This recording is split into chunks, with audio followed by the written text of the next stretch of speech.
Hello, I'm Frank Hanaway, and welcome to Big Journey, Small Steps. Well, if you didn't already know, you can see from the title of this video that my mother passed away. She passed away very quietly on Sunday night, which I believe was December the 17th, late at night. I know a lot of people that follow this channel already know that because I posted it on Facebook, but I thought I know sometimes people want to know exactly what happened and how and so forth and so on. And I know that she had Alzheimer's disease, but sometimes it's helpful to know where that goes. So a couple of weeks ago, I posted a video that I could tell Mom had entered the final stage of Alzheimer's. And I said in that video, that can go on for years. There's a lady at the ALF where Mom was living that came to the ALF 2 years ago, already unable to walk, unable to speak, having difficulty swallowing. So I had no idea how long it would go on.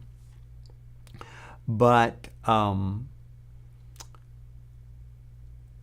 she was comfortable the whole time. I'd said before we had called in hospice, and it just seemed like they were checking on her regularly, but not every day. She didn't seem to be in any danger of passing, and so a couple weeks went by, or not even a couple weeks, because her birthday was December the 8th and she passed on the 17th. So not even 10 days, not a full 2 weeks for sure. So I went over the Saturday before, and I noticed that, she had diminished some. But she had eaten breakfast this morning, or eaten half her breakfast, which was phenomenal considering that she wasn't moving very much. But and I was over there, and a young friend of mine was over there with me, and we spent time with her, and we had some idea that she was somewhat cognizant, that she knew we were there. She opened her eyes once and smiled once, but mostly no.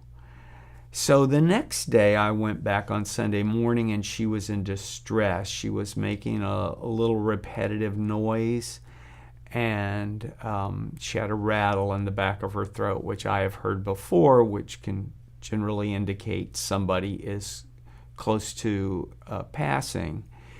And it turned out the young ladies that took care of her there, said they had had trouble getting her medication in her, and they didn't quite have the technique down. They're not used to dealing with end of life people totally on their own. They're practical nurses, but that's why we have hospice and all that. So I got on the phone with hospice, and we got them over there, and the hospice nurse came in and showed us all what to do, how to keep her comfortable, what we could do. We went to just her anti-anxiety medication and her pain medication, and we crushed them up between 2 spoons, put a tiny bit of water, maybe a teaspoon, put them in a syringe, and put it in the back of her throat where it would go down, and relatively quickly she was calm. And the nurse told me she might be actively dying. This was Sunday morning, and she might not be, and that the next 24 hours would tell the story. And so we had her comfortable. We were doing things. An amazing thing happened, which was that her body temperature regulation got way off, and she was sweating on the back of her neck, on her hair, but her legs were like ice. So those are all signs that the end is near. But the hospice nurse said, provided there wasn't a turnaround in the next 24 hours, that she would probably pass within 8 days and perhaps as few as 3 days. Well, we didn't make it that far. So I stayed there quite a while that day, went home. I went back later and checked on her, and she was perfectly calm.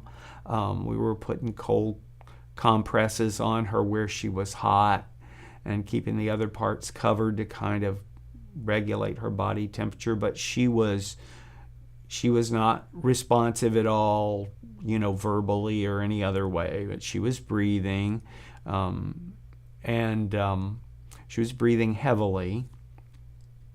So she was very calm. So I didn't stay very long, and the nurse had told me it'd be 3 days minimum, or, you don't know. It's not a slight on the nurse. They don't know. So I went home, and I thought I better go to bed early because I never knew what was coming. And about 11:30, I got a call from her home to come over, and it was unclear to me whether she had already passed away. So when I got there, I walked in the room and I knew immediately she was gone, and we called hospice. And she had never, we had talked about it, whether to give her morphine or not. If you're familiar with hospice, when people are at the end of life and they're in pain, hospice generally gives them morphine, and that's kind of, it also slows the body processes down, so it has a double effect. It kind of moves things along a little bit. And when they offered it to me, I said, well, we had talked about 24 hours would tell, and she seems to be comfortable, so let's wait. And we did, and I'm glad we did, because you always wonder, if you did the right thing. So she was comfortable, and she just passed away very quietly. What turned out was they just went in her room to check on her, and she was perfectly still. She never, they'd been checking on her all night, and and sprinkling water in her mouth and doing all kind of stuff. And she just went very quietly, which was such a blessing.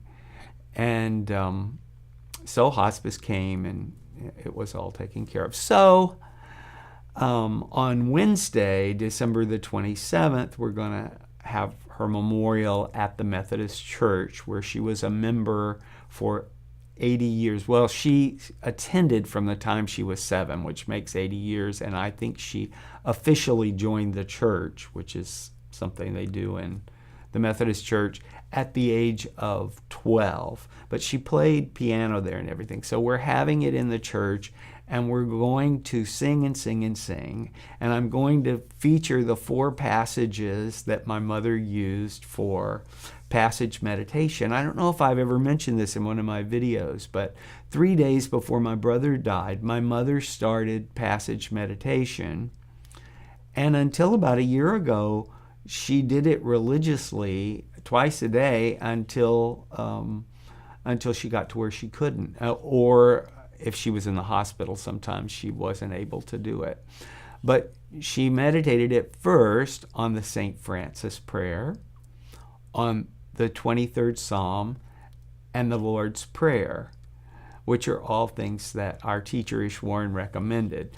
Farther down the road, as her Alzheimer's progressed, she started including the lyrics to Thank You for the Music by ABBA, because it really spoke to her. Now, that's not recommended by the BMCM, but I wasn't going to tell an Alzheimer's patient who was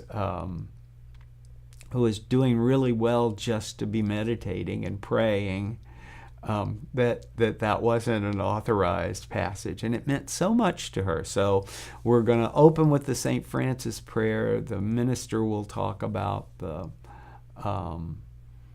23rd Psalm. We'll have the Lord's Prayer at the closing.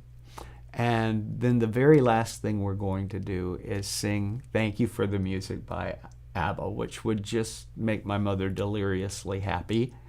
And she has a piano student. She had lots of piano students over the years, And one of them has gone on to seriously study music and has a degree in voice and plans to pursue a career in opera. So she's going to sing and help me lead it. And her sister has been studying in England, and she came back, and not just because of this, because she didn't know Mom was going to pass. She was actually traveling when Mom passed away. So anyway, there you have it. I hope I've answered any questions you have. I'm doing very well. People are worried about me, but there's absolutely nothing to worry about. My faith is strong. My love for my mom is strong. We get to honor her on Wednesday. I have moments where I hear music or play something or think about something that that reminds me of her. Thanks. Thanks for spending time with me today. And from the bottom of my heart, I wish you what my mother had: peace and joy.